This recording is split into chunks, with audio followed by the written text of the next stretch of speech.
Compass সিরিয়ালের আমরা আগামী পর্বে দেখতে পারবো ঋতুজা কম্পাসকে বলেন, আমার কাছ থেকে লুকিয়ে লাভ নেই কম্পাস। আমি বেশ বুঝতে পেরেছিলাম তুই নিচে অনেকগুলো কথা বলতে চাইছিলি, কিন্তু বলতে পারছিলি না, তাই তো বল। কম্পাস বলেন, অভিজ্ঞান দত্ত কিডন্যাপ করিয়েছিল আমাকেই। আমার চোখের সামনে দাঁড়িয়ে লোকগুলোকে বলছিল রেল লাইনে হাত পা বেঁধে ফেলে রাখো ওকেই। ঋতুজা বলেন, পুরোটা বল ইন ডিটেল। কম্পাস বলেন, দাদু ওখানে গিয়ে আমার সঙ্গে কথা বলেছে জানো, তখনও বলছিল ওই ফর্মুলাটা আমাকে দাও, আমি দিতে চাইনি বলে রেল লাইনে বেঁধে রেখে ফেলে এসেছিল।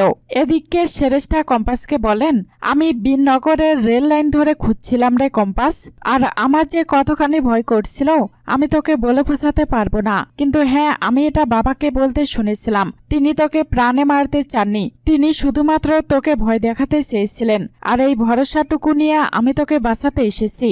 আমি খবর পেয়েছি কম্পাস, তোর বাড়ির লোক জেনেছে যে তোকে রাস্তা থেকে কিডন্যাপ করা হয়েছে। এখন তুই বাড়ি যাবি, সবার সামনে সব কথা বলে দিবি। কম্পাস বলেন, কি করে কাকিমা? আমার কাছে তো কোনো প্রমাণ নেই যে দাদু কোর্টে দাঁড়িয়ে নিজের দোষ অস্বীকার করতে পারে। সে কেন আমার মুখের কথায় পাত্তা দেবে? সেরেস্টা বলেন, তোকে বাবার বিরুদ্ধে যে করেই হোক তোকে প্রমাণ জোগাড় করতে হবে কম্পাস, বাবার শাস্তি হওয়া দরকার।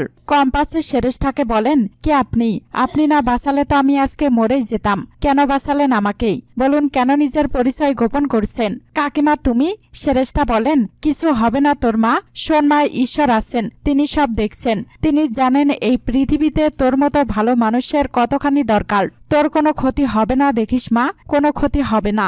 ওই অভিজ্ঞান দত্ত হাজারবার চেষ্টা করেও তোর কিচ্ছু করতে পারবে না। কম্পাস বলেন, কিন্তু কাকিমা দাদু এটা করতে পারলো আমার থেকে ফর্মুলা নেবে বলেই আমাকে ভয় দেখানোর জন্য রেল লাইনে বেঁধে রেখে দিল।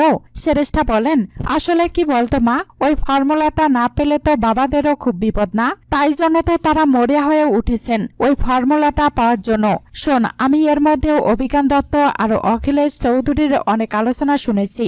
আর আমাদের বাড়িতেও ওই ভদ্র মহিলা মুক্তি, তিনি দেখা করতে এসেছিলেন বাবার সঙ্গেই। কম্পাস বলেন, মুক্তি মাসি কবে গেছিল বলতো?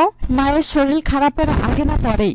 সেরেস্টা বলেন, যতদূর মনে পড়ছে আগেই। শোন কম্পাস, এরা বাবার সঙ্গে মিলে কি ষড়যন্ত্র করছে তা আমি জানি না, কিন্তু এই ব্যাপারে আমি শিওর যে ফর্মুলাটা পাওয়ার জন্য এরা একেবারে অস্থির হয়ে পড়েছে। কিন্তু কম্পাস, ওই ফর্মুলা তোর আর তোর বাবার তৈরি, আর কোনো মূল্যেই ওই ফর্মুলা তুই এদের হাতে তুলে দিবি না। এরা কোনো মতেই ফর্মুলাটা হাতে পেয়ে মানুষের ক্ষতি না করতে পারে কম্পাস। কম্পাস বলেন, আমি তোমার কথা মনে রাখবো কাকিমা, কিন্তু এখন তো আমায় বাড়ি ফিরতে হবে। কম্পাস বলেন, তাহলে আমি ঠিকই আন্দাজ করেছিলাম, দাদুই কিডন্যাপ করিয়েছে আমাকে। অভিজ্ঞান দত্ত কম্পাসকে বলেন, টেনশন করো না, তোমাকে কেউ কিচ্ছু করবে না। এমনিতে তো তুমি সবাইকে ভয় পাইয়ে বেড়াও।